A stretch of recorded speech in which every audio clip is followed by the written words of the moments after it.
Let's start with your key takeaways from your session. I think there were multiple takeaways and some very good ones. I really liked some of the ideas that were expressed by my fellow panelists.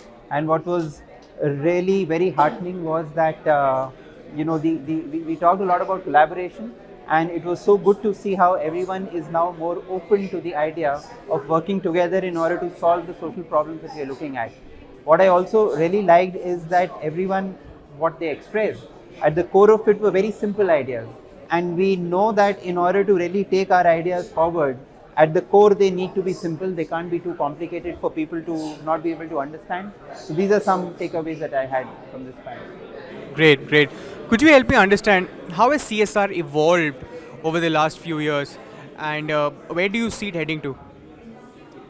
Okay, yeah, I think the evolution has been, terrific, because it was, corporate social responsibility, as we know, is an idea which really did not exist to the way that it ought to have been.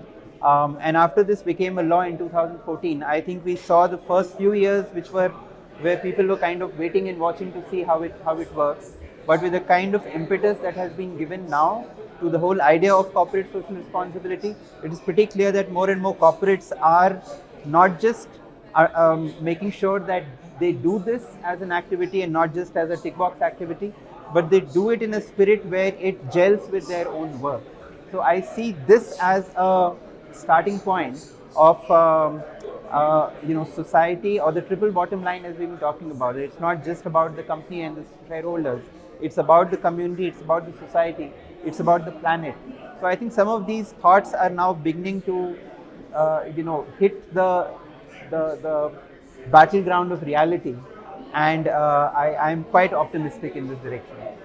All right. Lastly, I would like to understand, could you share a few words on your organization's approach to CSR? So we've stayed, Tech Mahindra Foundation has stayed very focused around the idea of empowerment through education. What we've done is to take the idea of education and expanded it to include youth and therefore skill development. So for the last almost 11 years now, we've been implementing a program called SMART, which is Skills for Market Training, which has till date trained about 160,000 youth and helped them get into entry-level jobs in the formal sector. I'm talking about youth who would otherwise probably not get into the formal sector and therefore would be in the informal sector. Similarly, we are doing a lot of focus, as I mentioned in my talk, about with persons with disabilities, which I think is a huge area for all of us to work together on. And estimates are that there are close to about 10 crore people with disabilities in India, which is huge as a segment. And I don't think there is enough which is being done in that direction. Do you believe that the Indian CSR regulation has impacted, let's say, corporate philanthropy in some way? Yes, it has, for sure. I think it has brought the idea of social philanthropy or corporate philanthropy into the mainstream. And more corporates are realizing that you can't just do it as a tick box measure. There has to be real impact on the ground. And I think the government is taking some positive steps in this direction to ensure that corporate social responsibility does not just remain something that is discussed in forums like these, but is actually able to make a difference on the ground. So thank you so much for sharing your time with us. Pleasure. Thank you so much.